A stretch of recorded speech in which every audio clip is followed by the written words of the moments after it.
Gravando. Saudações, senhores conservadores. Estamos aqui em mais uma reunião, beleza? Desse grupo que, se Deus quiser, crescerá e vai, na nossa região, possibilitar a formação de intelectuais que têm um compromisso com o pensamento conservador. Beleza? A noite de hoje será a noite das biografias. E aí, nós temos 4 pessoas, 4 colegas do grupo, que irão apresentar as suas pesquisas. A gente vai começar hoje com o professor Assis. Assis, boa noite. A palavra é contigo. Bom, o pensador que eu acabei tendo a oportunidade de escolher para poder falar um pouco essa noite foi o Raymond Aron, né? Várias pronúncias, estou trazendo uma pronúncia mais aportuguesada, o Raimundo Aron.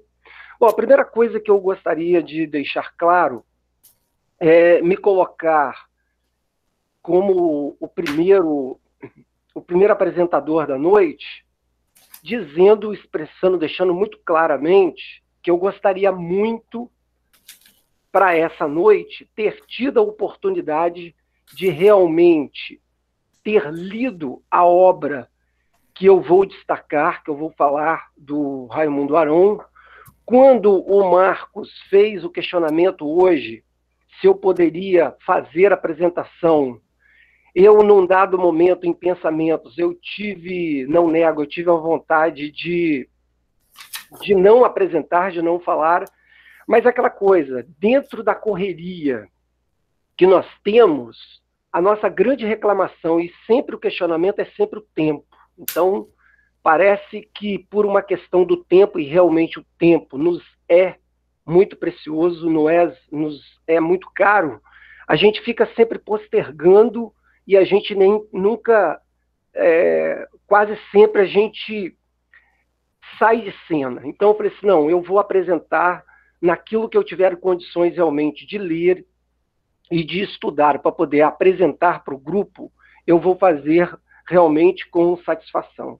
Então eu quero fazer essa ressalva inicial para dizer claramente que a partir da própria pesquisa despertou em mim uma vontade muito grande de estudar o Raimundo Aron, e numa outra oportunidade espero ser, digamos assim, mais útil, ter condições de contribuir com o grupo. Bom, então vamos lá. O Raimundo Aron, ele é francês, ele nasce em 1905 e morre em 1983.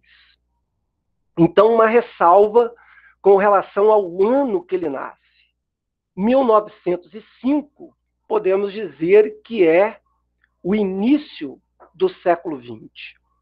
Bom, e o que nós temos, então, de destaque e que eu colocaria em evidência para o grupo de algumas características do início do século XX? O início do século XX, ele é marcado pelo início, vamos dizer assim, de grandes e profundas tecnologias. A primeira delas que eu destacaria, por exemplo, é o início da utilização em grande escala, podemos dizer assim, do petróleo. Ele é do final do século XIX, mas o destaque do início do século XX é a questão do petróleo. Uma outra tecnologia, e da qual o mundo não seria o que ele é hoje, por exemplo, a questão, por exemplo, da energia elétrica, ok? Para a gente ficar aí alguns pontos, tudo bem que tem o telégrafo, temos também no início do século XX o telefone. Então eu destacaria que o início do século XX, no ano exato que o Aron nasce, o mundo é marcado por todas essas tecnologias. Tecnologias estas que são, podemos dizer, as grandes marcas de um sistema que vinha sendo gestado desde o século XI, segundo alguns historiadores, alguns economistas, que é o sistema capitalista em si. Então, o Raymond, Aron, ele nasce, então, dentro de um contexto, de um mundo que a gente poderia afirmar um mundo de profundas transformações. Bom, dito algumas características do nascimento do Aron, eu quero destacar agora o momento em que ele morre. Aron, ele morre em 1983. Vale lembrar que 2 anos depois, mais precisamente no ano de 1985, nós começamos a falar de uma chamada perestroika. Perestroika, glasnost. Olha que coisa interessante.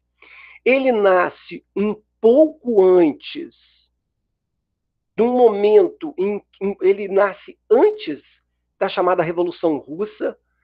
Revolução Russa é essa que iria confrontar com todas as características do capitalismo. Aí passa todo o processo de formação da União Soviética e o Raymond Aron, ele morre exatamente no início da década de 80, quando o objeto, talvez o maior objeto de estudo dele, praticamente desmorona, que foi a União Soviética. Ok? Bom, então, dito isso, eu tentei apresentar para vocês aqui os 2 contextos que o Aron viveu.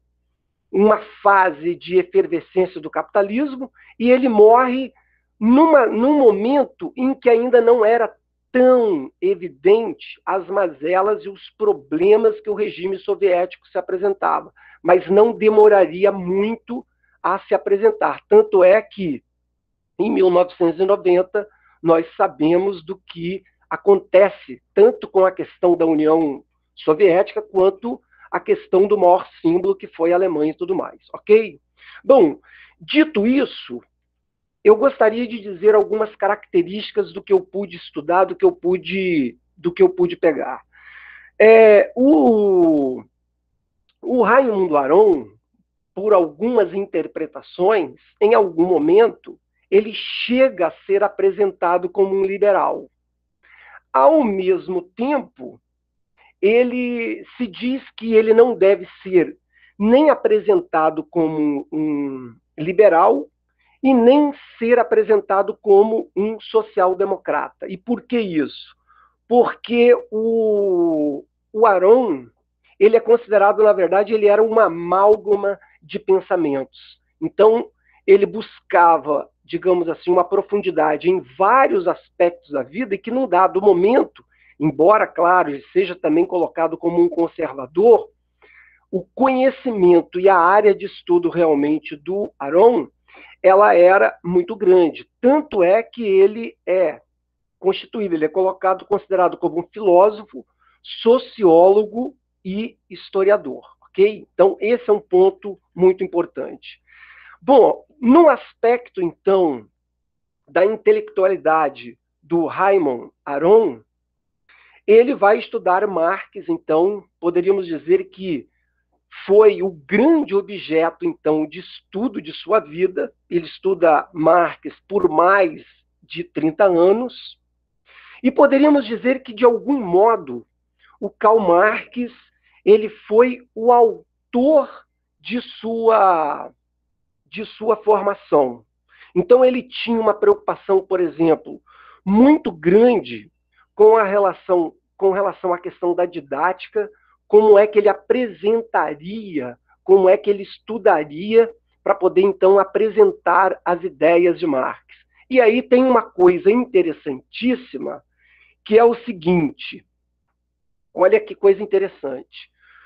O Raymond Aron, ele estuda Marx, ele se aprofunda nos ensinamentos e no pensamento de Marx, para ele poder confrontar com aqueles que pregavam Marx na década de 60. Então, olha que coisa interessante. Para eu poder confrontar aqueles que falavam de Marx, eu vou estudar propriamente dito Marx para que, através dos estudos de Marx, ele pudesse confrontar os marxistas. Olha que coisa interessante. Bom, e aí até onde, então, eu consegui ver, ele vai ter Marx, então, um autor de sua formação. Olha que interessante. Ele vai ter no Marx o autor de sua formação, mas não vai ser o Marx a grande influência da sua vida. Então, significa dizer o quê? Que o Raymond Aron, ele vai estudar profundamente o Marx, mas não vai ser o Karl Marx o determinante de toda a sua obra intelectual, porque a sua obra é muito mais vasta do que todo esse processo.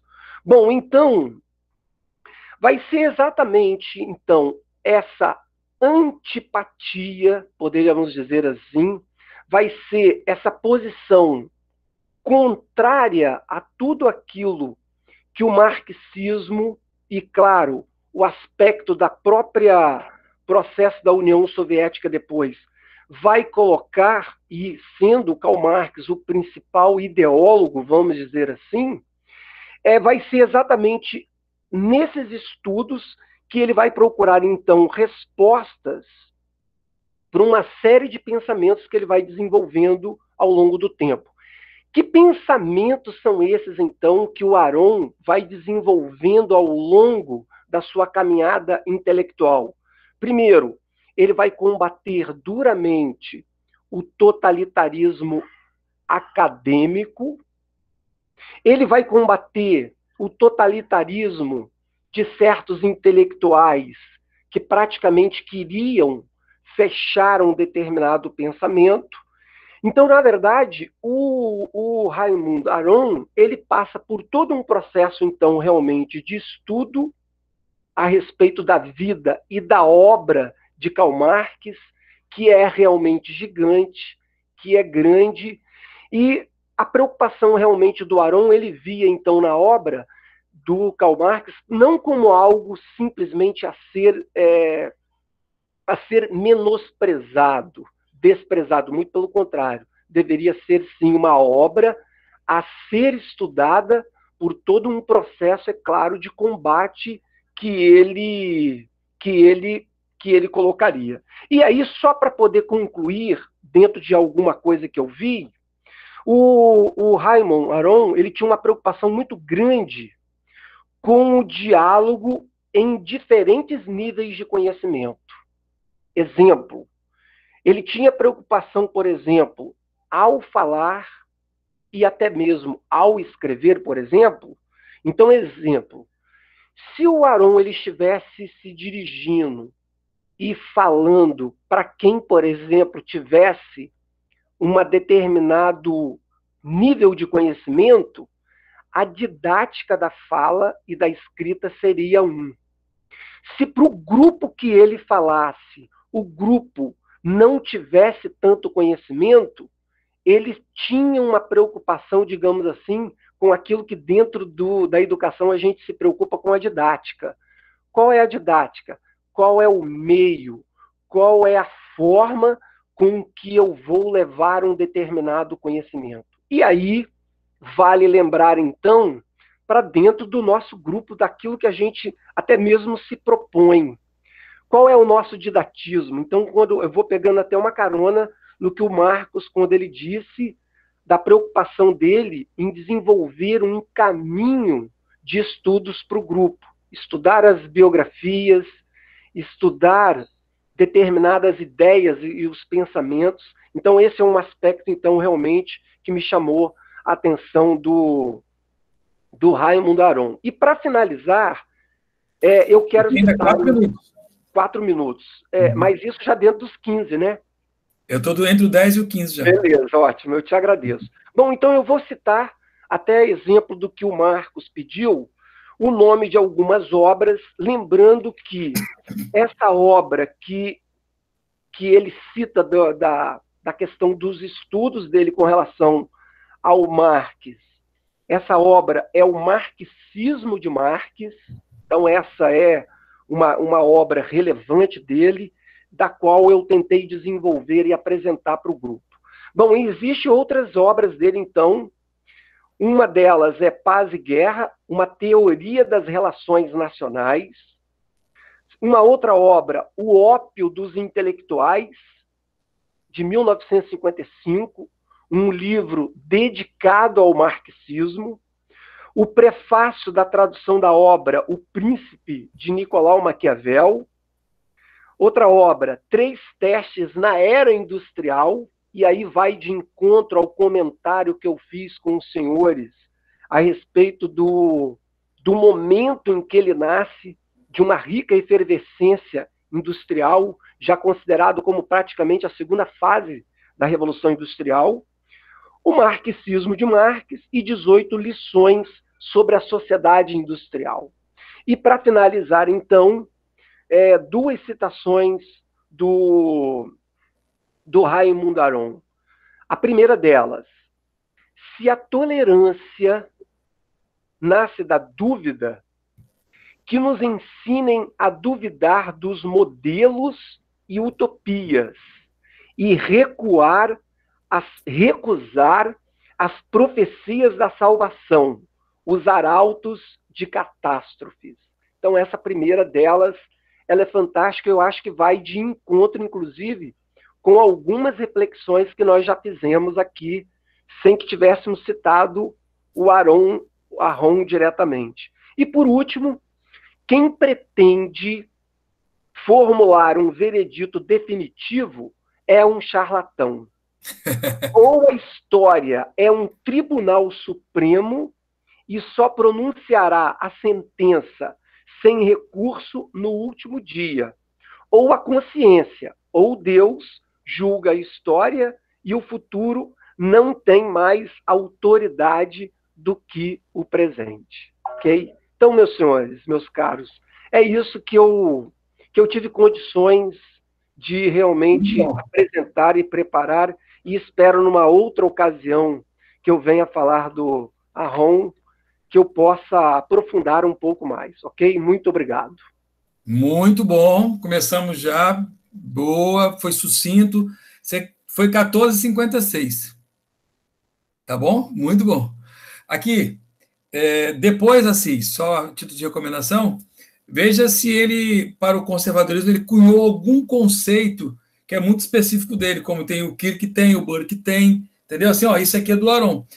E você falou também aqui, só a título de uma curiosidade, ele estudou Marx, mas qual foi a maior influência dele? Você não acabou citando. Marx foi para a crítica, não para ser influência. Ô Marcos, eu confesso para você que eu não tive tempo, e inclusive, essa foi inclusive uma das minhas curiosidades, porque até onde eu consegui as informações, aquela informação que dizia, embora ele tenha estudado profundamente Karl Marx, as suas ideias, ele estudou Marx, inclusive na sua juventude, e ele faz um paralelo das etapas da vida do Marx para poder, inclusive, entender, por exemplo, o Capital, todo um processo. Eu não tive realmente tempo e condições de ver qual vai ser o aspecto determinante da sua vida intelectual, mas eu fico devendo essa. Okay? Aí você vai ter dois compromissos, então. O primeiro, depois, no outro momento, esses conceitos são específicos do Aron. E lá no nosso grupo, depois você vai colocando as duas citações, beleza? Só para a gente poder ficar, que nem eu fiz hoje com o Chesterton. Coloquei aquela da grama, falei, hoje é dia de dizer que a grama é verde. Entendeu? Só para poder a gente começar a se ambientar com isso. Inclusive, eu estava vendo uma entrevista à tarde no Pingo dos Is, e uma juíza que estava sendo entrevistada no Pingo dos Is, ela falou isso.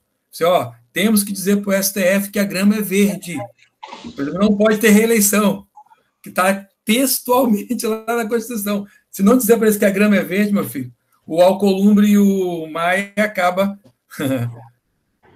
se reelegendo. Então, hoje é de dizer que a grama é verde. Tudo bem?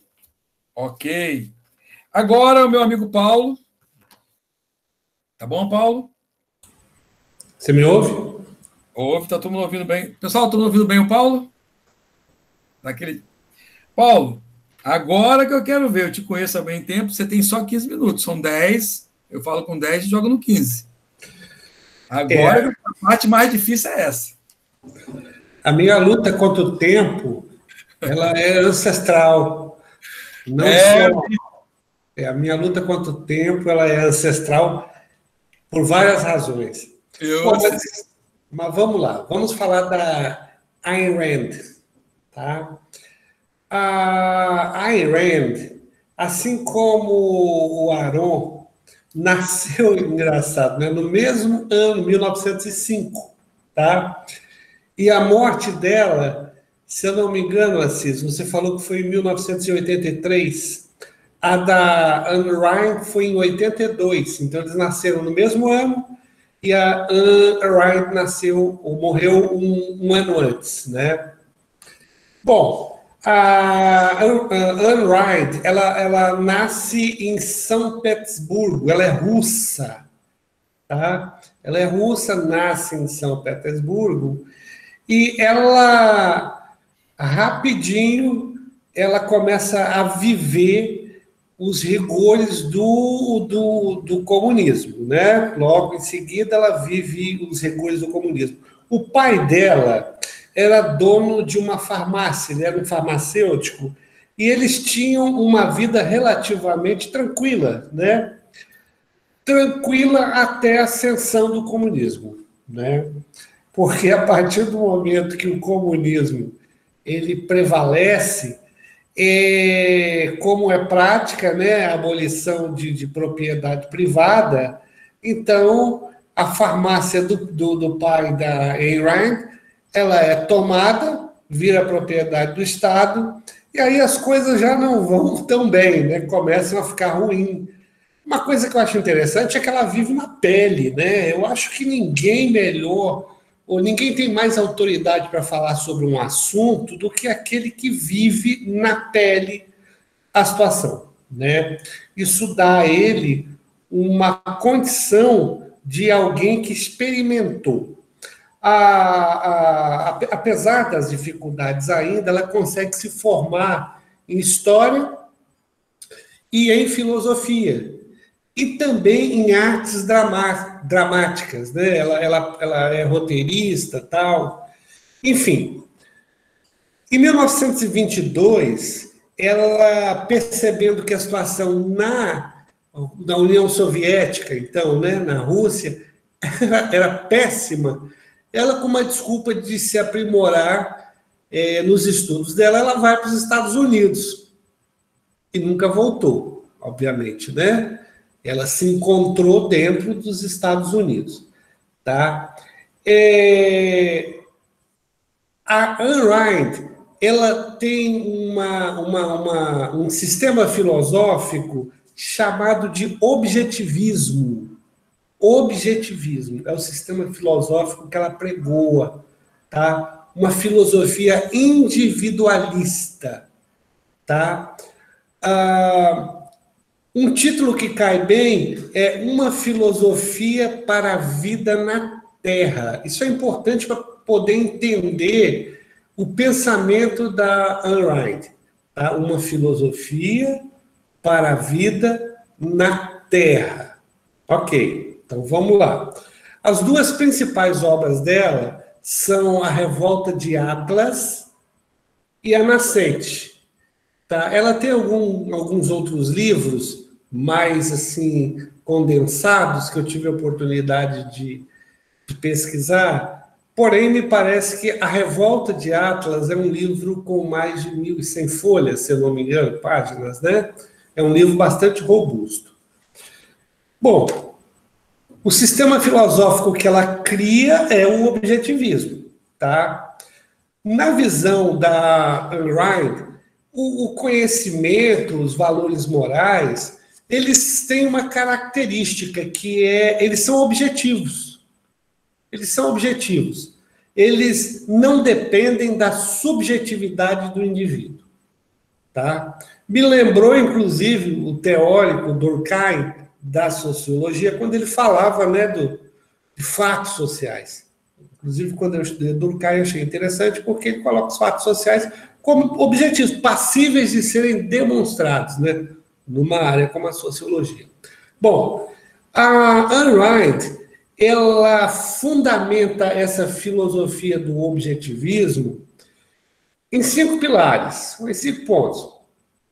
A razão, o autointeresse, o individualismo, direitos individuais e o capitalismo. Porém, eu percebi, não sou nenhuma autoridade na Ayn Rand, né? Apenas uma percepção inicial, é de que ela enfoca muito o individualismo e o capitalismo. Vamos lá, tá? A Ayn Rand, ela é uma pensadora extremamente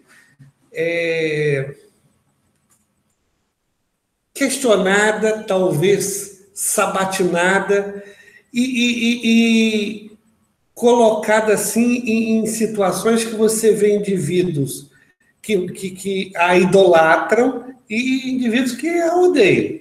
Só para você ter uma ideia, da pesquisa que eu fiz, o Olavo de Carvalho, numa pergunta que foi feita a ele por um aluno a respeito da Ayn Rand, ele se declara um conhecedor muito pequeno das obras dela, porque ele assistiu um filme dela, como eu disse, ela fez muito sucesso nos Estados Unidos com filmes, tá? Ela era produtora. E ele próprio admite que ele não é nenhuma autoridade, não, no assunto ali. Mas as críticas dele são pesadas em relação a Ayn Rand, tá? Se você ouvir o Olavo puramente, você não vai dar muito crédito para ela. O que eu discordo dele, tá? Até pelo fato dele, ele mesmo declarou que o conhecimento dele só leu um livro dela, enfim, né? Prosseguindo, tá?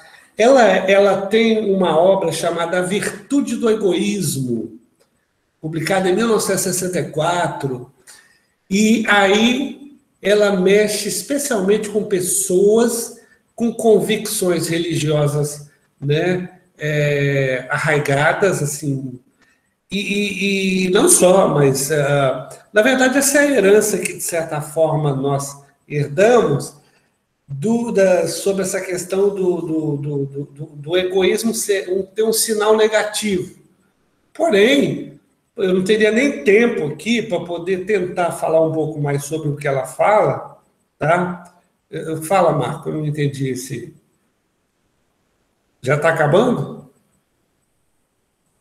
Tá, não, eu vou deixar... Não, estou reforçando, você não tem muito tempo mesmo não, vai lá, toca para frente. Tá, então, vamos lá. Olha só, essa questão de palavras, que é outra história que, com o tempo, a gente vai falar a respeito sobre o que se deu, a carga que se deu a essa palavra egoísmo. Mas ela defende, porque, como eu disse nos pilares dela, nos 5, o individualismo faz parte, tá? Então, ela diz o seguinte: o homem é um ser heróico.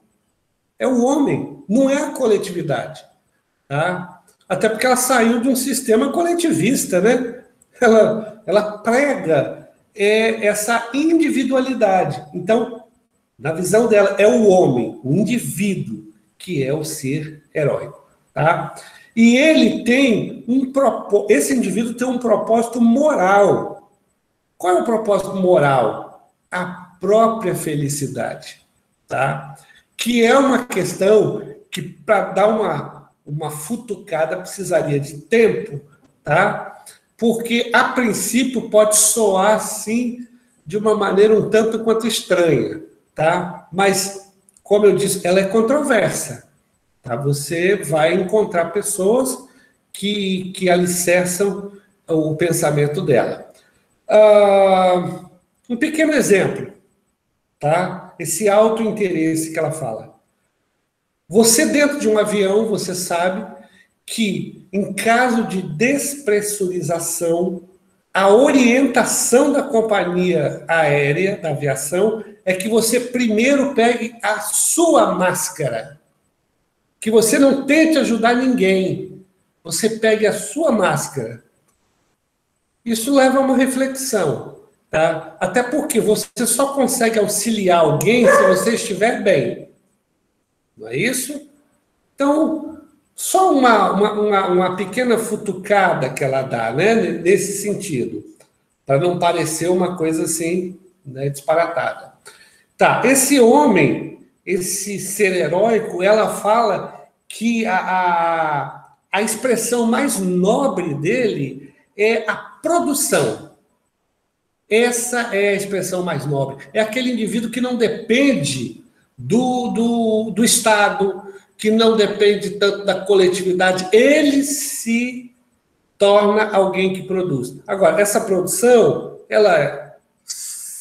são produtos, serviços, arte, ideias. O que nós estamos fazendo aqui é uma produção, né? Então, na visão da Ayn Rand, o homem, a dignidade do homem é viver dessa própria produção. E isso o torna um ser heróico, tá? Um ser legítimo. 12 minutos, Paulo. 12, já estou acabando aqui, tá? A defesa dela do capitalismo é feroz, tá? É uma defesa extremamente feroz. Ela fala que o capitalismo é o único sistema social e moral que tem legitimidade, e que a história prova isso. Ela é bem incisiva, tá? Ela fala que, inclusive, no egoísmo, no chamado egoísmo, o capitalismo é tão bom que ele se torna útil. Um exemplo, eu quero tomar um pote de cerveja, de sorvete. Eu vou lá e compro um pote de sorvete. Eu estou tendo uma atitude, aparentemente, para mim é satisfação, é egoísta, não é isso? Tá? Só que quando eu compro esse pote de sorvete, eu gero uma renda que vai para o fabricante, para o comerciante.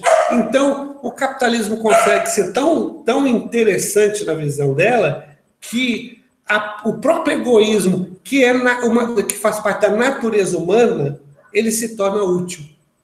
Entendeu? Tá? É só um exemplo. Mas ele acaba se tornando útil, porque ele desencadeia uma série de processos que vai beneficiar outras pessoas. Para finalizar, segundo a Ayn Rand, a felicidade só pode ser alcançada com a liberdade, tá? Ela é ferrenha nesse sentido também, tá? E ela, nos Estados, aqui no Brasil, ela tem pouquíssima expressão, especialmente na academia, né? Era de se esperar. Mas nos Estados Unidos, ela teve uma repercussão muito grande, tá? Ela tem livros vendidos dentro dos Estados Unidos, assim, que são de uma quantidade assustadora. Eu tive a oportunidade de ver, para finalizar, Marcos, alguns debates dela no YouTube, né? E é muito interessante porque ela era questionada o tempo inteiro e me despertou também, Assis, o interesse de estudá-la melhor, porque, de fato, ela mostrou, inclusive nos debates, assim, essa coisa de senso comum. Você é egoísta, mas ela começa a discorrer sobre o assunto e ela começa a mostrar um outro lado que, às vezes, a gente passa muito batido, né? Até porque a sociedade ela distorce uma série de valores, inclusive sobre o que é ajudar o semelhante, tá? Então, o que eu posso concluir da Ayn Rand é que é uma pensadora muito instigante, tá?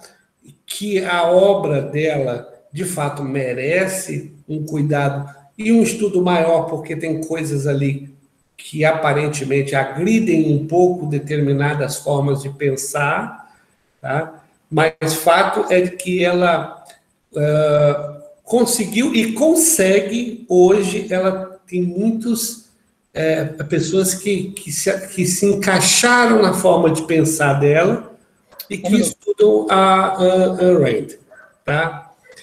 Então, meus amigos, o que eu entendi até o momento da Ayn Rand, tá? Eu também gostaria de ter tido um pouco mais de tempo para poder... Mas o tempo aqui também não permite também, mas eu acredito, assim, que aí nós temos uma visão já de quem foi, de obras, né? Da influência dela dentro da cultura, especialmente americana, tá? E essa é a Ayn Rand, que tem alguns valores bem conservadores, porém ela também é muito caracterizada dentro da área do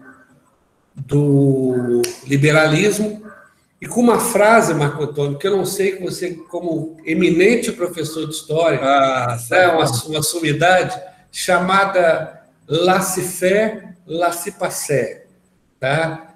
Deixe fazer, deixe passar. Ela defende esse tipo de capitalismo. Intervenção do Estado, quase nula. Ok? Citações delas, não selecionou?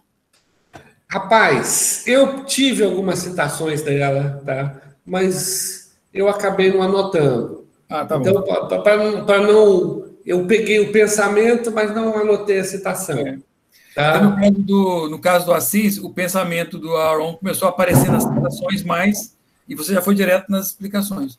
Agora, sim, essa teórica é complicada, hein? Ela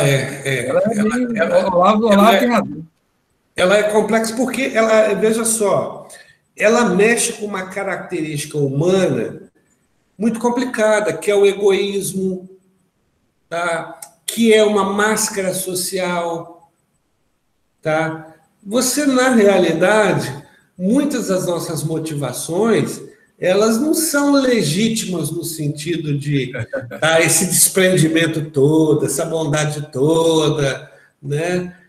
O que eu percebo é que existe por trás. Na verdade, se você pegar personalidade, tá? É máscara. Do teatro grego, persona. Né? A persona é uma máscara. Então, essa máscara, se ela existe individualmente, ela existe coletivamente. Né? O que ela tenta quebrar um pouco é mostrar isso. Ela coloca o ser humano, por natureza, ele é egoísta. Tá? Ele é egoísta. Como eu disse, o capitalismo é tão bom que ele consegue pegar o egoísmo das pessoas e transformar em algo útil para muitos. É como no poema do Fernando Pessoa, lá, o poema em linha reta. Todos os meus amigos são príncipes e princesas.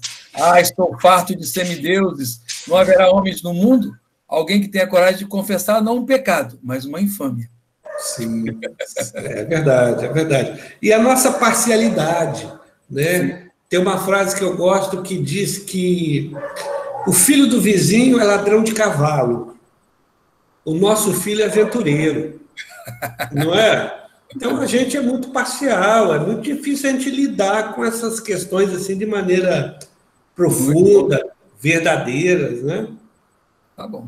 Alguém gostaria já, sim, brevemente, fazer algum comentário? Os dois colegas apresentaram, gostei muito. Fizeram a lição de casa, estudaram mesmo, pelo jeito. Alguém quer considerar alguma coisa? Pentear alguma coisa? Wendel, Guto, Gilberto? Siri não que vai falar agora, então deixa ele quietinho aí. Anderson, está sobrevivendo bem aí, filho? Só um detalhe, Anderson, se me permite, só lembrando que eu tenho crédito de 4 segundos na próxima. Hein? Já que o tempo nos é tão precioso, eu vou fazer questão de 4 segundos. Hein? Anderson? Estou sobrevivendo, estou gostando demais. Essa pensadora aí, sobre o egoísmo também, a gente pode pensar que tem as individualidades também, né? Às vezes o pote de sorvete que eu quero, o outro não quer, o outro quer um pote de carne. Então, o capitalismo te permite você ser egoísta no sentido de ter a sua individualidade, né? Já o comunista tem que gostar de tudo que todo mundo gosta, né? Então, pensar no egoísmo também nessa questão de individualidade, de gostos e de vontade de fazer, né? Sim, um dos pilares da filosofia dele, que eu destaquei dela, né, que são 5, é o individualismo, né? Porque se você parar para avaliar, grosso modo, você tem o sistema coletivista e o individualista. Uma divisão bem simples, mas que mostra, né?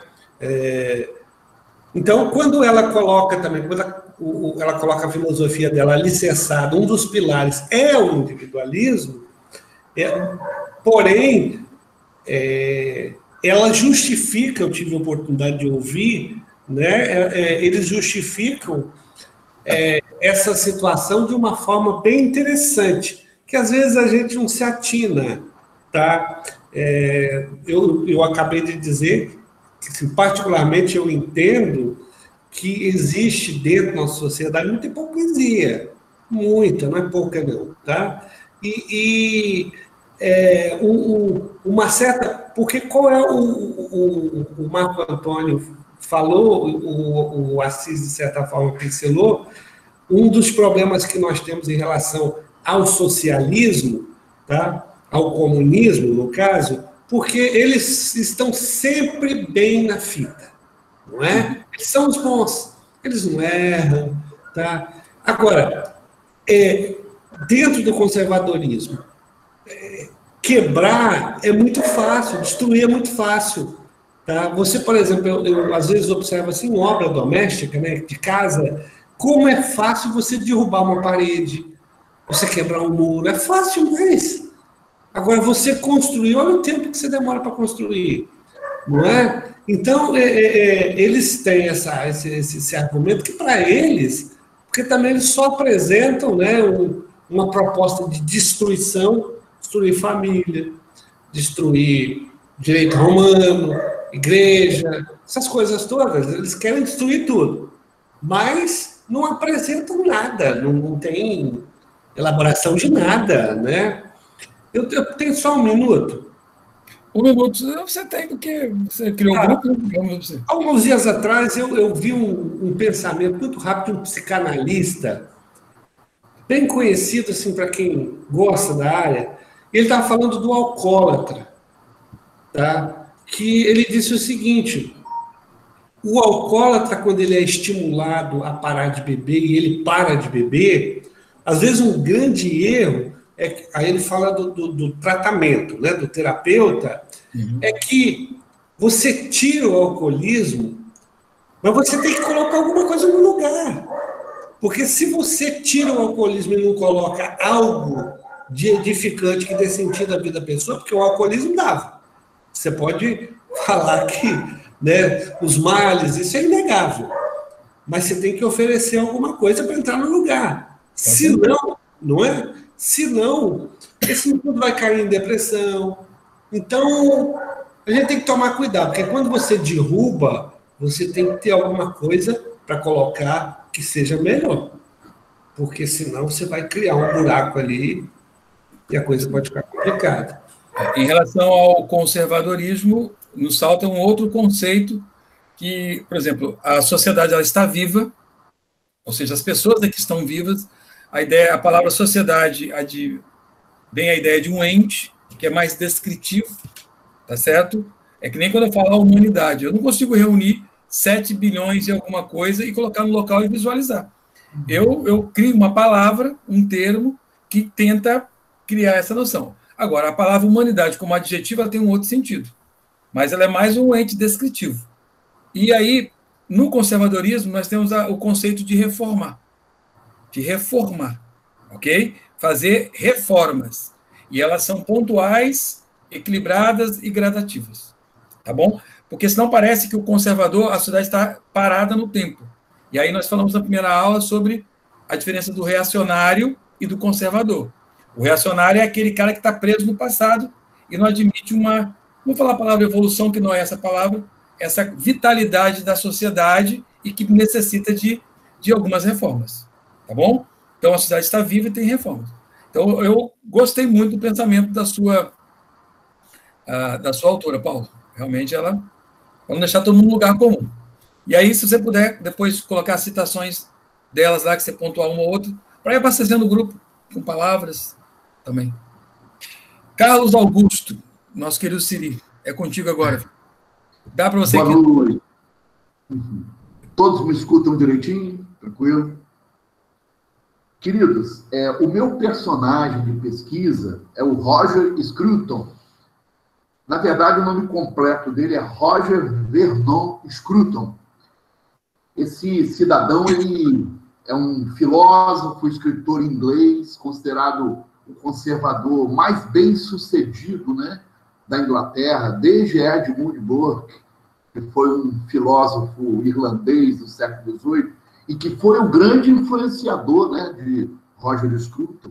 Né? Ele nasceu em 27 de fevereiro de 44, já no final da Segunda Guerra Mundial. E veio a falecer agora, pertinho de nós, aí, 12 de janeiro de 2020. Né? Ele lutou contra o câncer durante 6 meses e, aos 75 anos, ele nos deixou. Né? O seu pai, chamado John Jack Scruton, é um professor de gramática, né? E tinha uma característica muito interessante: era um homem que combatia terrivelmente a classe alta. O pai dele era considerado um proletariado, porque ele não suportava os ricos, a classe alta. A sua mãe, Beryl Clarice Scruton. O Scruton, ele viveu com as 2 irmãs e com os pais. Em 54, ele se matriculou na escola onde o pai era o professor, na Royal Grammar School, e lá ele ficou até 62, fez todo o primário, o ginásio, usando a tecnologia nossa, né? Em 62, esse camarada, ele conseguiu 3 notas As na matérias mais difíceis da época. Hoje, graças a Deus, os nossos alunos têm total facilidade nessas 3 disciplinas. Hoje elas não causam problema. É a física, a química e a matemática pura e aplicada. Esse cara tirou 3 notas As. E com essas 3 notas As, ele ganhou uma bolsa para estudar em Cambridge. No dia que ele foi que chegaram uma bolsa de falar com ele. Nunca mais o pai se dirigiu a ele, porque ele foi para uma das escolas mais tradicionais, né, da Inglaterra, que é Cambridge. E lá em Cambridge ele começou estudando filosofia, ciências naturais. Claro, o cara era fera em física, química e matemática. Mas não terminou o curso. Ele acabou mudando de ciências naturais para ciências morais, né? Lá dentro de Cambridge, e aí ele vai se formar em 1965 em filosofia. Em 65, então, ele vai para a França, dá aula na França, e voltando à Inglaterra periodicamente para fazer o seu mestrado e o seu doutorado. Em 67, então, dele, né? Ele termina o mestrado, o doutorado em 67, em filosofia estética. Né? Ele se especializa em filosofia estética. Né? E o nosso Scruton, ele era um humanista, né? Ele gostava de estudar de tudo um pouco. Né? Pra vocês terem uma ideia, ele escreveu mais de 30 livros durante a vida dele. Né? Ele escreveu livros didáticos sobre filosofia, escreveu cultura, escreveu 2 romances. E, pasmem, ele deixou 2 óperas escritas. Uma chamada O Ministro, em 1994, e a outra chamada Violette, de 2005. Ele, além de ter sido professor na França, ele foi dar aula depois na Universidade de Londres. Ele teve de 71 até 92, ele ficou em Londres dando aula de estética na Universidade de Londres. Ele teve uma carreira acadêmica fantástica. Né? E uma característica interessante da vida dele é que esse camarada, ele ajudou, né, a construir, a formar diversas escolas, universidades, por trás da cortina de ferro. Inclusive, ele recebeu muitos prêmios por isso. Então, ele, na Tchecoslováquia, na Hungria, nesses países que estavam sob domínio da União Soviética, ele teve uma participação assim fora de série, né? Inclusive, ele recebeu do presidente da Tchecoslováquia em 98, né? Ele recebe uma medalha pelo serviço dele, né? Em 68, em 98, ele recebe a medalha de mérito da República Tcheca, né? Pelo esforço dele durante a Guerra Fria, né, de estabelecer essas universidades, essas redes acadêmicas, para manter, né, a cultura não socialista por trás da cortina de ferro. Então, o Scruton, ele teve essa participação. Agora, em que momento ele se torna conservador? Em 1968, Scruton vai fazer uma visita na França. E, ao chegar na França, ele chega exatamente na semana em que teve uma violenta manifestação estudantil. Uma violenta. Aquilo deixou ele horrorizado, né? Os estudantes jogando carro para cima, quebrando o vidro de loja. E aí, ele faz uma declaração interessante, né? Ali ele se torna um conservador ao assistir isso aí. Ele fala assim: de repente, percebi que estava do outro lado. O que eu vi foi uma multidão rebelde, desordenada, de hooligans, autoindulgentes, de classe média alta. Quando eu perguntei aos meus colegas o que eles queriam, o que eles estavam tentando alcançar, tudo o que eu recebi de volta foi um ridículo discurso marxista. Fiquei enojado com isso e pensei que poderia haver um caminho de volta para a defesa da civilização ocidental contra esse tipo de coisa. Foi quando eu me tornei um conservador. Eu sabia que queria conservar as coisas ao invés de destruí-las. Então, ali, assistindo aquela destruição, ele se torna um conservador. Ele foi editor de um jornal por mais de 18 anos, inclusive fundado por ele mesmo, The Salisbury Review, um jornal que ele ajudou a fundar, né? E ganhou muitos prêmios, né? Ele, por exemplo, para vocês terem uma ideia da importância dele, em 2016, a Rainha Elizabeth II deu a ele, ele foi nomeado celibatário. Mas, por favor, cuidado com esse celibatário aí, que ele era casado, tá? Ele conheceu a esposa dele na França. Ele conheceu, quando estava na França, Danielle Lafitte, né? Ele conheceu na França. E recebeu esse prêmio da rainha. E ele escreveu sobre tudo, sobre a estética. Por exemplo, ele fala o seguinte: o que demarca o interesse estético de outros tipos é que envolve a apreciação de algo por si mesmo. É uma frase, né? A paixão que ele tinha pela beleza, pela estética. Ele me lembrou muito de Vinícius de Moraes, né? Me desculpe as feias, né? Isso, mas beleza o que põe a mesa é a beleza, né? E ele fala também a respeito da estética, né? Ele diz: a crença em Deus contribui para a mais bela arquitetura. Ele é extremamente religioso. Quando ele vai visitar Veneza, ele fala assim: quem pode duvidar ao visitar Veneza que esta flor abundante de esforço estético foi enraizada na fé e regada por lágrimas penitenciais? Certamente, se queremos construir assentamentos, hoje devemos prestar atenção à lição de Veneza.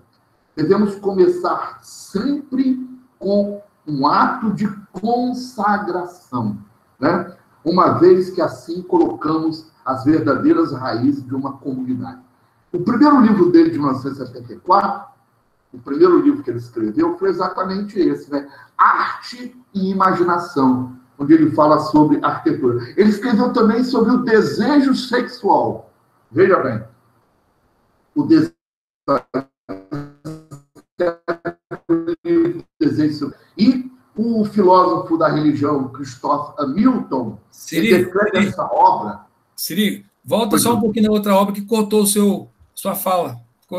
Na obra que ele escreveu primeiro em 1974, Arte e Imaginação. Foi a primeira obra dele. Tá? Primeira obra dele. Uhum. Bom, aí cortou, foi a segunda. Exatamente. Aí depois ele fala sobre o desejo sexual e esse filósofo da religião, Christopher Hamilton, descreve essa obra, né, como sendo o relato filosófico mais interessante e perspicaz do desejo sexual, produzido dentro da filosofia analítica. Então, isso é um comentário que fazem a respeito da obra dele. Agora, dentro do conservadorismo, ele escreve duas obras muito interessantes. Ele escreve O que é o conservadorismo, onde ele faz um comentário crítico sobre a política da Dama de Ferro, a primeira-ministra britânica, Margaret Thatcher, né? Que entra lá em 1979. Né? Ela toma para si o Ministério em 79 e o abandona em 1990. Inclusive, o Cruton, ele é um grande crítico de Margaret Thatcher, exatamente por ela ter abandonado, não ter segurado as ondas até o final. Né? Então, ele escreve também uma obra conservadora chamada Pensadores da Nova Esquerda. Né? Essa obra, ele faz análise detalhada de 14 intelectuais da chamada Nova Esquerda. E algumas posições políticas, né, de Roger Scruton, né? Ele critica a imigração, ele critica a integração da cultura muçulmana no Reino Unido. 3 minutos para você. Ele critica o multiculturalismo, né? E aí, queridos, eu fiz um resumo, existe um resumo do que foi Roger Scruton nas palavras do grande Mário Vargas Llosa, Prêmio Nobel de Literatura. E esses caras escrevem, no dia em que o Scruton morreu, ele fala assim: Scruton foi uma das pessoas mais cultas que conheci. Podia falar de música, literatura, arqueologia, vinho, filosofia, Grécia, Roma, Bíblia e 1000 outros assuntos mais. Como um especialista, embora não fosse especialista em nada, pois, na verdade, era um humanista no estilo clássico de ser. A partir de Scruton, deixa em volta de nós um pavoroso vazio. É isso aí, queridos. Siri, você é um apaixonado, hein? Sou. Rapaz, é verdade. Eu dei até um glória a Deus da igreja, não que você falou. Eu atendi a mão aqui. Não, porque o camarada se aproxima demais de mim, rapaz, porque eu também gosto de muitas coisas diferentes, né? Então, se identificou muito, eu me identifiquei muito com ele. E não o conhecia, fui o conhecer pela sugestão que você deu, né? De escolher eu comecei a conhecer por Paulo, que me indicou lá o que é conservadorismo. Lembra, Paulo? Paulo me indicou lá o que é conservadorismo. Fala, Cis. Siri, eu só gostaria, não sei se você consegue recuperar uma frase que ele fala, a crença em Deus, eu não consegui complementar o raciocínio. Nem eu. Sobre arquitetura. Sobre arquitetura. A crença em Deus contribui para a mais bela arquitetura. Para a mais bela arquitetura, essa frase dele, né? O primeiro livro dele, que é de 74, né? Que fala que é a arte e imaginação, é um livro de história sobre arquitetura, onde ele fala sobre a evolução da arquitetura no mundo, como que ele gostava do belo, né? Da beleza, né? A beleza é uma coisa divina, é isso? Pessoal, procurem na internet um documentário que ele fala sobre a beleza. É um negócio assim. Fantástico. Você viu, Siri, esse documentário dele sobre a beleza? Não cheguei a ver. É patrocinado lá pela Escola Real, lá, está sendo a rainha, está envolvida, e ele é curador. E ele. Você viu, Paulo, esse documentário da beleza? Não, né? Vi partes dele. Vi partes dele. Então, ele começa a falar sobre a feiura da arte atual, propositalmente, e ele conclui. Até o Guto, outro dia, estava conversando comigo, o Gutinho, sobre um maestro brasileiro que ele gosta muito, que fala sobre a questão de ser determinante a feiura, tanto na arquitetura quanto na artes plásticas, e no caso do Guto, está falando da música, tá certo? Porque se você transcende para a beleza que há nessas expressões, você atinge o divino. E você vê que ele escreve 2 óperas, né? Impressionante. Acho que é o único filósofo que eu conheci que escreveu ópera, além de escrever algumas obras, né? Mais de 30 obras. A pouca pesquisa que eu fiz dele, Siri, também me impressionou a cultura geral dele.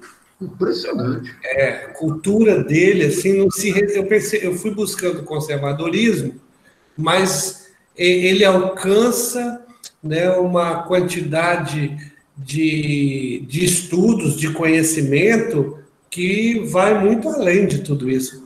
E ele fala com profundidade, né? E não Sim. como chutador. O cara ele conhece, ele é especialista em tudo sem ser especialista em nada, né? Só o que você levantou aí, né, da biografia dele ter sido um aluno excepcional em química, física e cálculo. Matemática pura e aplicada. Pura e aplicada. Isso, para mim, na minha concepção, já mostra bem o nível intelectual dele, tá? Porque é complicado o cara sair de uma área dessas ciências, né?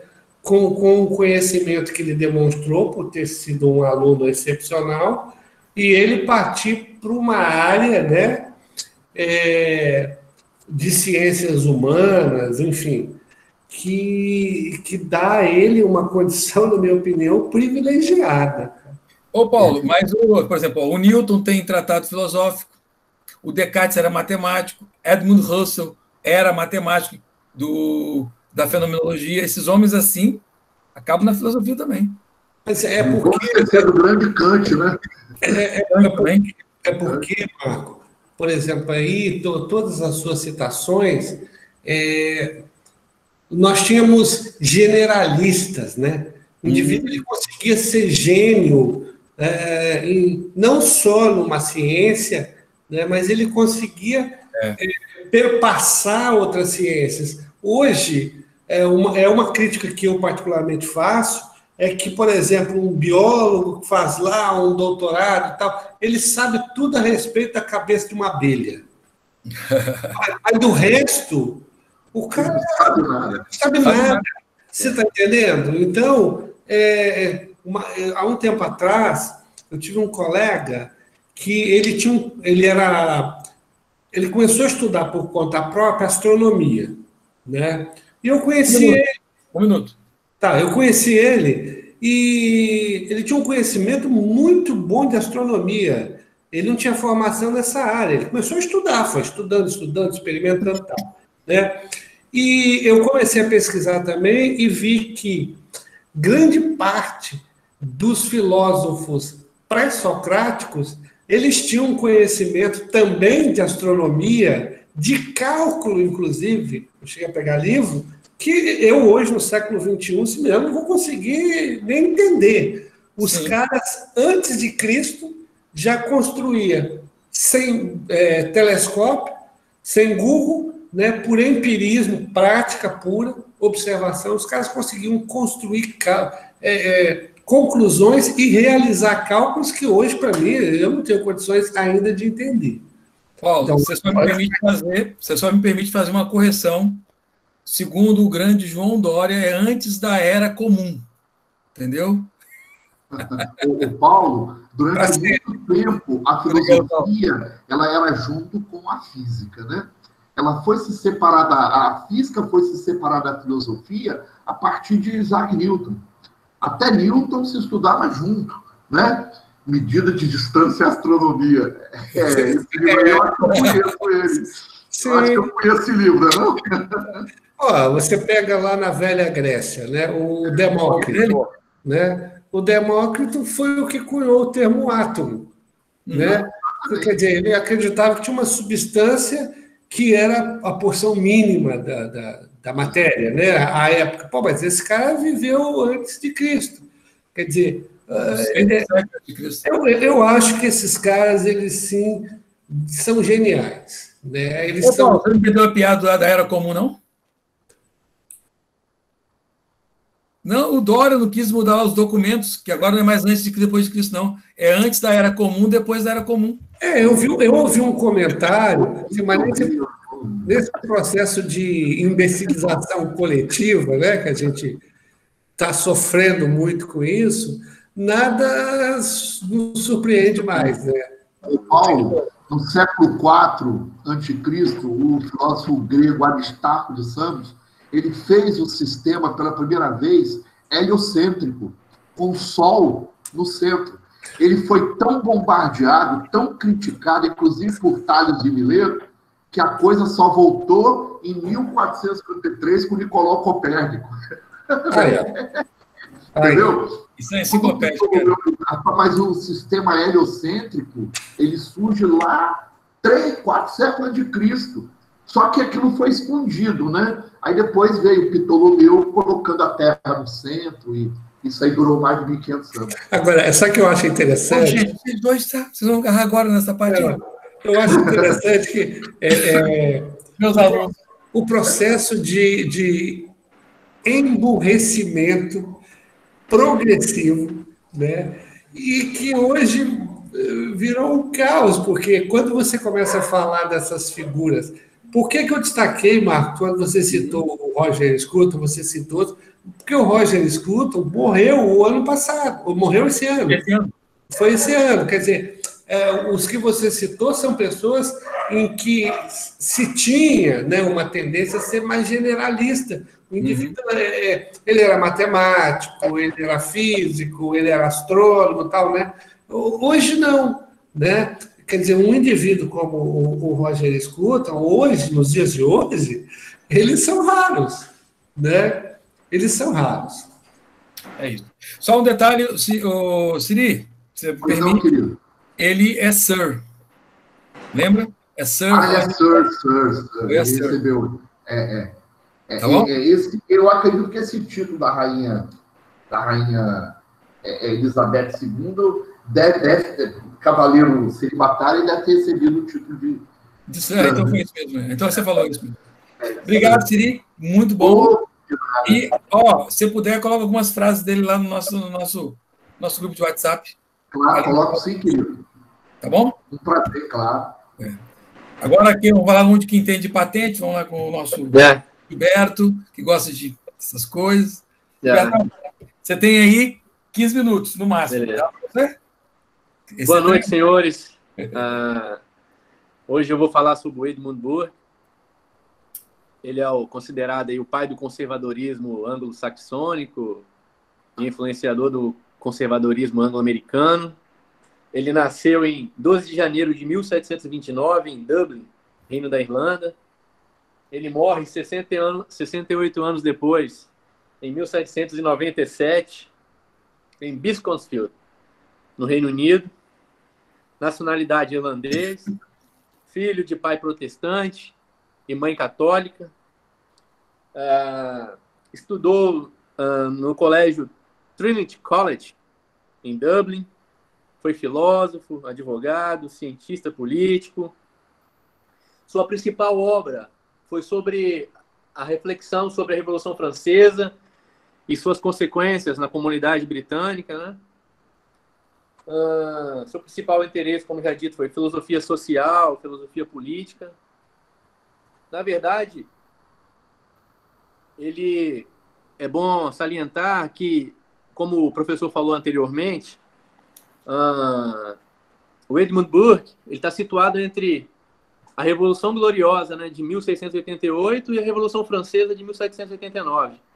Então ele nasce, né, em Dublin, na Irlanda, e tudo conspira para que ele se tornasse realmente o pai do conservadorismo, né? Nasceu de família conservadora e, posteriormente, ele ingressa na política, acessa a Câmara dos Comuns, ele foi secretário do primeiro-ministro da Irlanda. Então, mas a principal obra dele, que se destaca, é a de 1790, que é exatamente sobre as reflexões sobre a Revolução Francesa e sobre o comportamento das comunidades em Londres relativo a esse acontecimento. Como advogado, ele trabalhou em escritos filosóficos, e o principal dele aí foi o Tratado de Estética, a investigação filosófica sobre a origem de nossas ideias, do sublime e do belo, em 1757.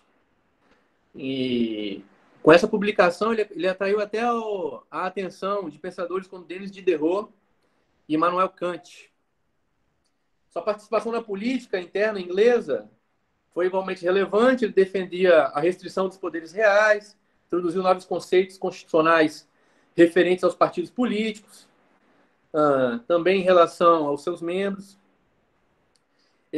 Burke ainda é lembrado por apoiar causas como a Revolução Americana, a Emancipação Católica, o impeachment aí do general Warren Hastings, da Companhia Britânica das Índias Orientais.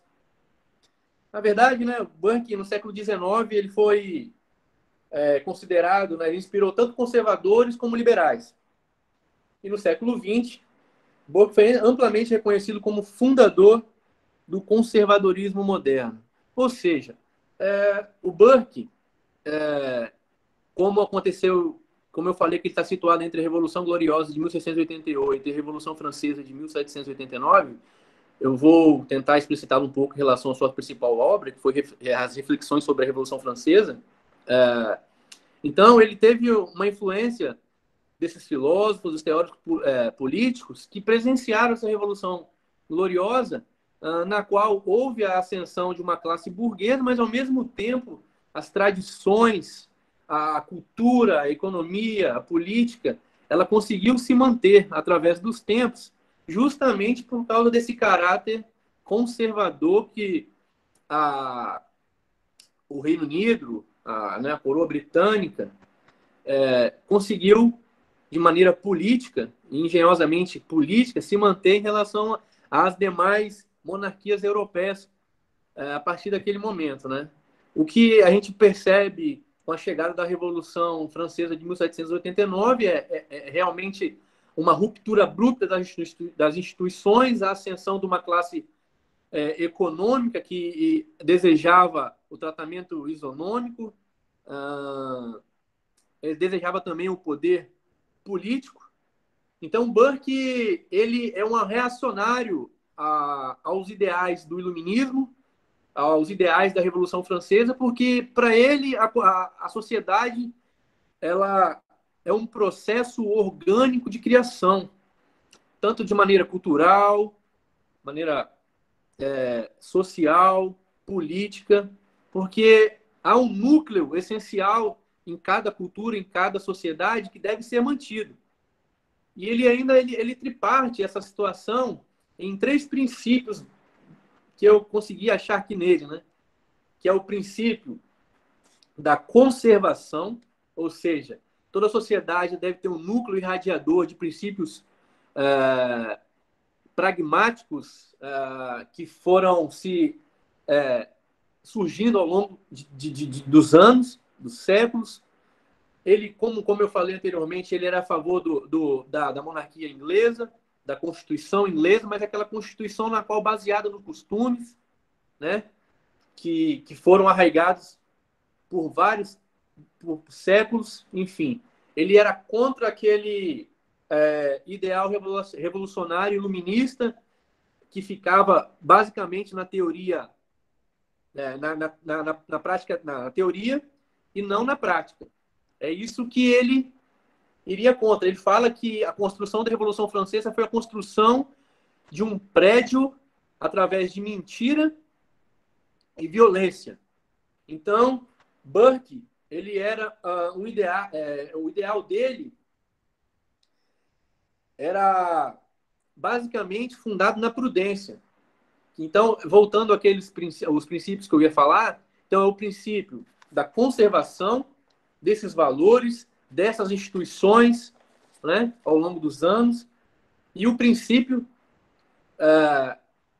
oh meu Deus, é o princípio da conservação, o princípio da transmissão e o princípio da melhoria, lembrei, o princípio da melhoria. Quer dizer, ele não era avesso que a sociedade e suas instituições mudassem, mas ele queria que essa simbiose se desse de maneira, digamos, conservadora, e não sendo abruptamente rompida, quebrada, né? Uma revolução que começasse tudo do zero, que tudo, até que em determinado momento, não servia para nada, e que a partir da teoria dos iluministas, desses teóricos, tudo, né, começasse do zero. Então, quer dizer, ele nega absolutamente tudo isso. Então, ele se preocupa com essa influência que acontece com a Revolução Francesa, que se espalha pelo mundo inteiro, esse ideal iluminista, ele se preocupa. E a própria reflexão sobre a Revolução Francesa se dá porque um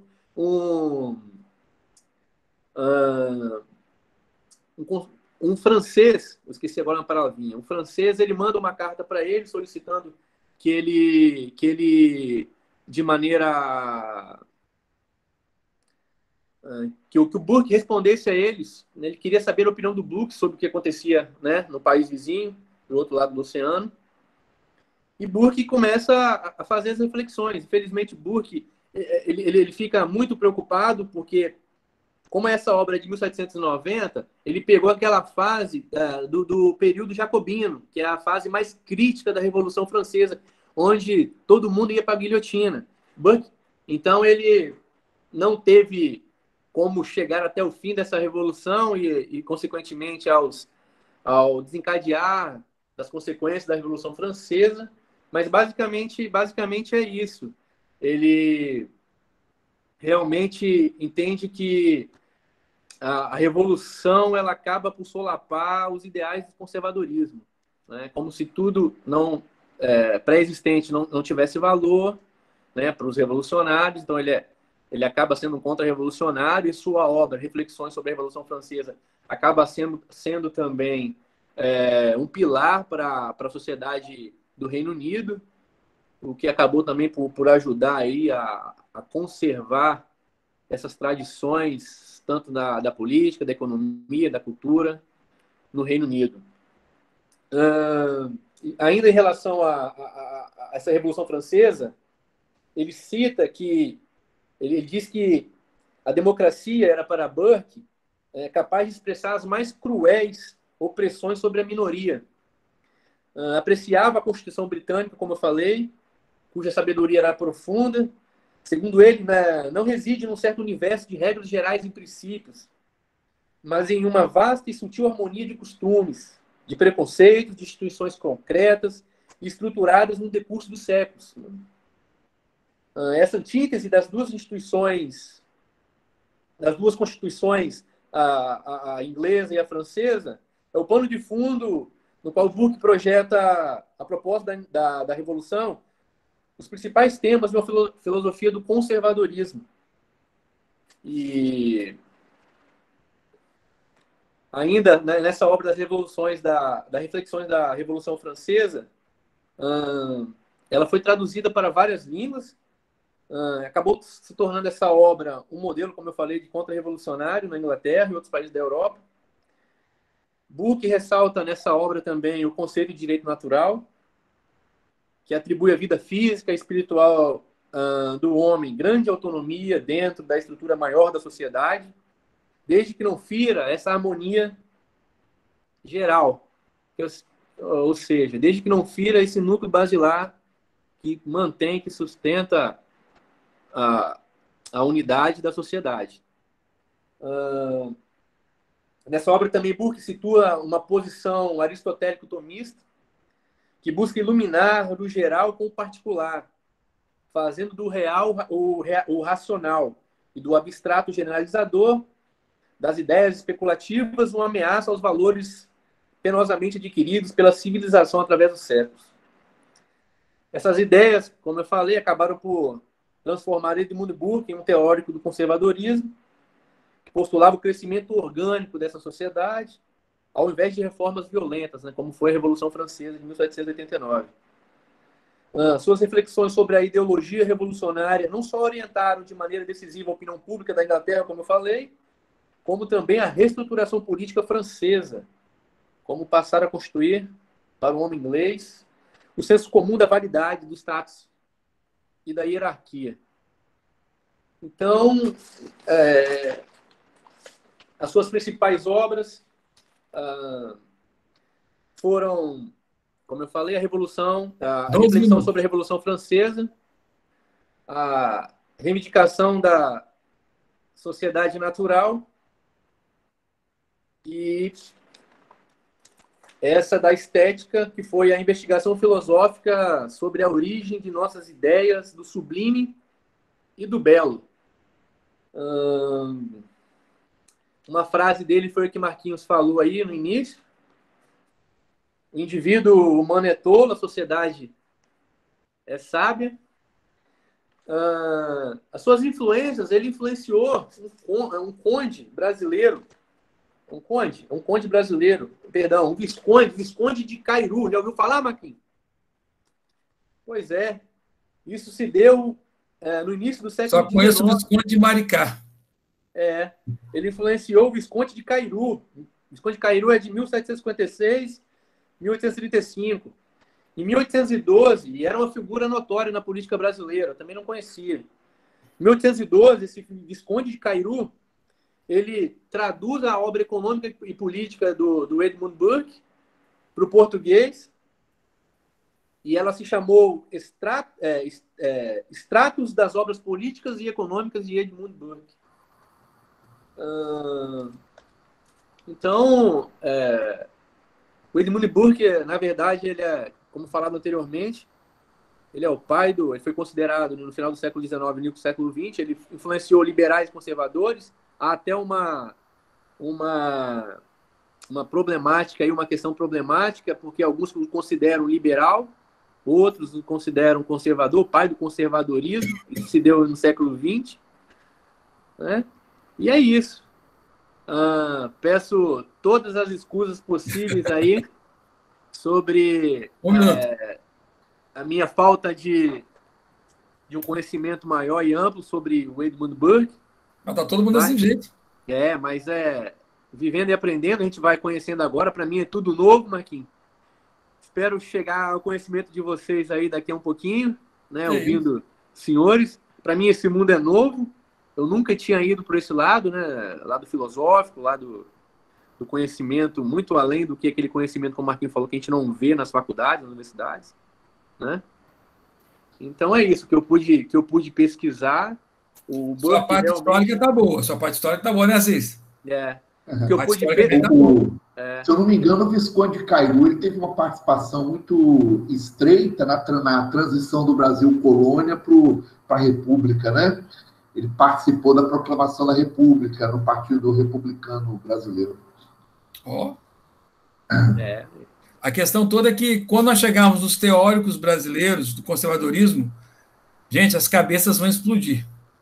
Porque tem tanto intelectual da pesada, é tanta gente boa que eu tenho ouvido falar. O Assis outro dia citou um religioso lá da ordem para que ele trabalha, que até ele mesmo ficou abismado com a obra vasta, né, Assis?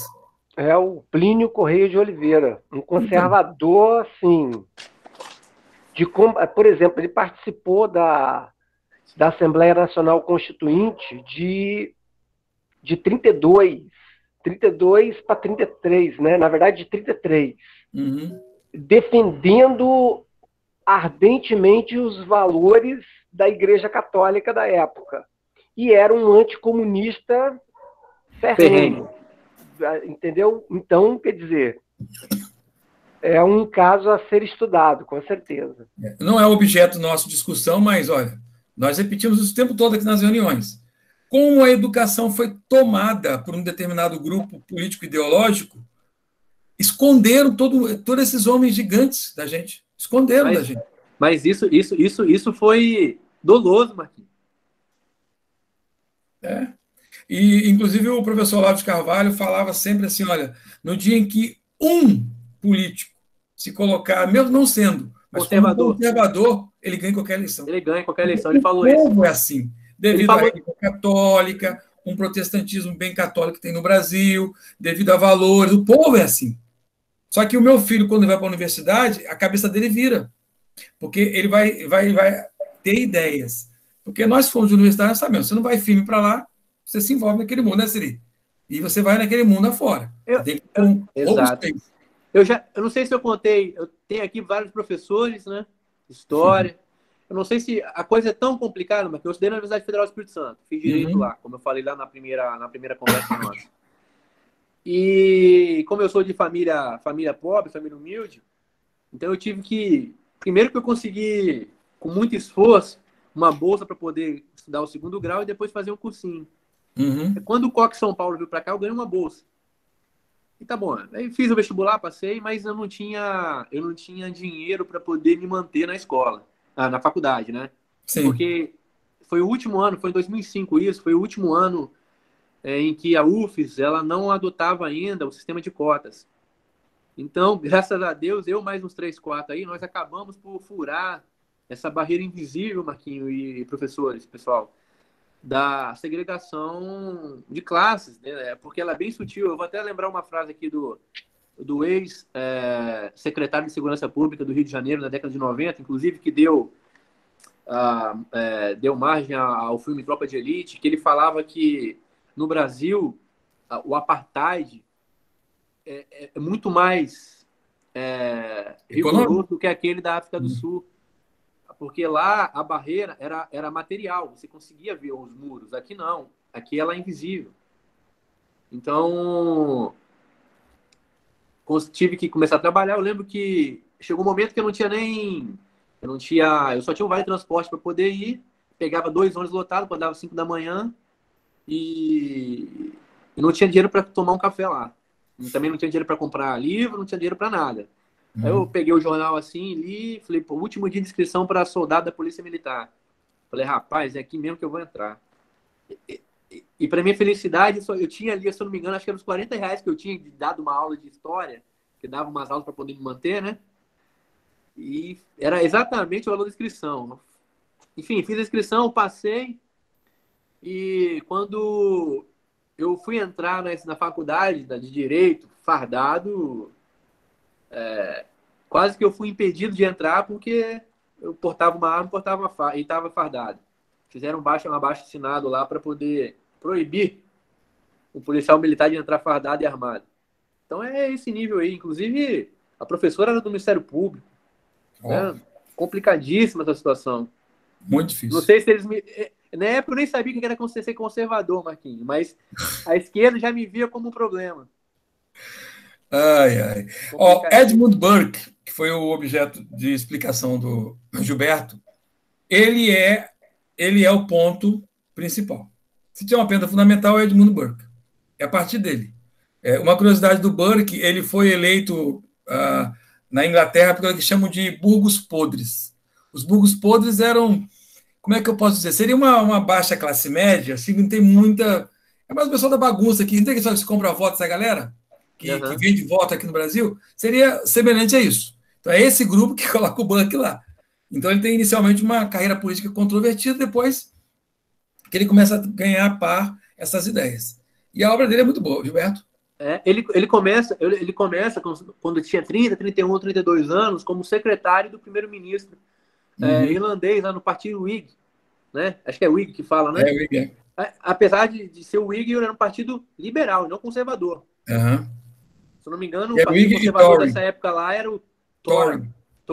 Né? Tory. Exatamente. Aí, quando ele começa a escrever, como ele escreveu aquele Considerações. Considerações sobre a estética lá, sobre o sublime e o belo. Ele começa a ultrapassar as barreiras do Reino Unido, chega à Inglaterra também, à França. Então, em 1790, quando ele lança reflexões sobre a Revolução Francesa, aí que está o marco do conservadorismo, né? Porque ele... Eu não sei fala se que tem uma frase boa aqui que ele fala assim, ó, Burke acreditava que a Revolução Francesa foi um marco de ignorância e brutalidade, acusando principalmente a execução brutal de homens bons como Lavoisier e a opressão do chamado Reino do Terror, que eram os jacobinos. Sim. Pessoal, não sei se vocês perceberam nas 4 apresentações de hoje, além do cuidado que todo mundo teve em apresentar, você reparou que o tempo todo nós falamos de beleza? E o nosso tema é conservadorismo, e a beleza ela foi passando por todo mundo. Exato. Porque a beleza, é como diria até acho que foi o Rubem Alves, que a beleza salvará o mundo, o sagrado salvará o mundo, uma coisa assim. Por quê? Porque quando você está em contemplação do belo, tá certo? Você é transformado. O Santo Isidoro de Sevilha, ele fala que Deus é contemplação. Então, amar a Deus é contemplação. O próximo é ação. Bom, vocês, os meus iguais, eu só amo como na forma de caridade, fazendo coisas. Mas o divino só tem uma coisa de amar o divino: contemplar quem ele é, a sua criação e tudo mais. E isso está no pensamento conservador. É por isso que você é mais conservador do que você pensa. Marcos. Fala, Paulo. Às vezes eu faço uns posts em internet, Facebook, né? Coisa minha, texto, porque ali, obviamente, você tem que ser sintético e tal. Mas eu sempre ressalto o seguinte, que a esquerda, o que tipifica a esquerda é a feiura. Boa! Tipifica. Eles são feios, tá? Eles amam o feio, tá? Eles amam a pobreza, eles amam a desgraça, eles amam a miséria, tá? A feiura neles tipifica, porque eles vivem disso. A matriz deles é essa. Então, por exemplo, quando o governo entra lá com a questão de quebrar marco regulatório de saneamento básico, eles vão lá. Na verdade, eles foram contra a Constituição de 88, Plano Real, tudo contra. Porque, na minha opinião, é muito simples. O substrato, a substância que eles vivem, né? E se isso acabar, eles também acabam, entendeu? Então, eles vivem da miséria, da desgraça, da feiura. Pode observar. E olha, vocês me perdoem, como eu não estou num grupo aqui de pessoas, digamos, são conservadores. Rapaz, você olha fisicamente esse pessoal de esquerda, especialmente as mulheres. Olha, o Rosário é bonitinho. Você pegaria na festa, confessa. Graça Foster, Maria do Rosário, Dilma Rousseff, Benedita da Silva. Nossa, eu ia falar, mulherada feia. Paulo, posso falar uma citação do Lula? Desculpa aqui, eu sei que é um ambiente conservador. Ele chamou elas de as mulheres de grelo duro. Não, ele falou das petistas. Das petistas, não sei. Petistas de grelo duro. E só um comentário a respeito do Gilberto, né? Que é o nosso colega aí da Polícia Militar. Gilberto, eu gosto do tema cangaço. E eu estudo um pouco o cangaço, né? Foi um movimento que eu acho interessante e fui ficando curioso, fui estudando. O que acontece?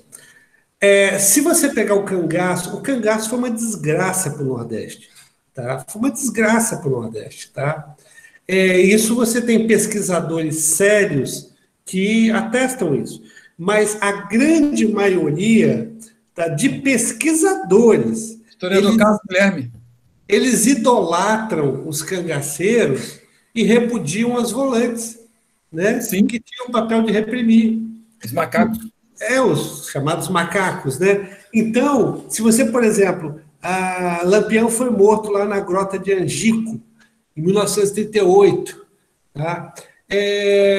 Eles fizeram uma espécie de memorial lá com o nome de todos porque morreram 9 cangaceiros, mais o Lampião e a Maria Bonita, total de 11, né? Tinham muito mais, mas conseguiram fugir. O que acontece? Eles botaram um memorial, tem a placa de todos os cangaceiros lá e tal. E da volante só morreu um soldado chamado de Adrião, tá? Que é militar, né? Eles eram militares à época, né? Então, o soldado Adrião, ele não recebeu, digamos ali, uma homenagem, e ninguém fala, por exemplo, no Adrião que morreu no combate. Você está entendendo? E existe uma idolatria em relação ao próprio Lampião, né?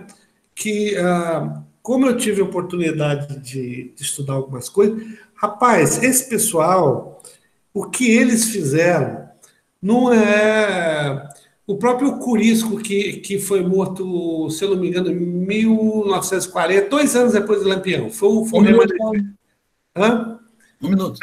Desculpa. Ele o Curisco que com o Lampião morreu com o cangaço, na verdade, né? Ficou o Curisco lá, mas já, enfim. O que acontece? O Curisco, quando soube da morte do Lampião, ele achou que uma determinada família tinha delatado o Lampião, ele matou 6 pessoas, tá? De uma maneira covarde. E essas pessoas não tinham nada a ver com isso, inclusive crianças. Você está entendendo? Então, parece que a bandidolatria no Brasil, ela é uma coisa assim que nós vamos demorar um certo tempo, estamos vencendo isso. E quando você disse que você tinha um preconceito de entrar na faculdade fardado e armado, você representando a lei, você vê que tipo de sociedade que nós cultivamos. Existe um conceito em história que, infelizmente, é obra de mestrado, doutorado e pesquisa, chamado banditismo de protesto. Então, o cangaço está no banditismo de protesto. O Carlos Guilherme, não sei o quê, não lembro o nome dele agora, é um defensor dessas teorias malucas aí. Amigos, eu sei que vocês querem falar, desculpa, Gilberto. Não. Eu quero pedir, dar uma consideração a 2 vozes que ainda não abriram a boca hoje. O Wendel, depois o Guto. Alguma consideração? Já que vocês não falaram nada hoje? Que semana que vem são vocês. Isso. Meu tema na semana que vem é Thomas Sowell, né?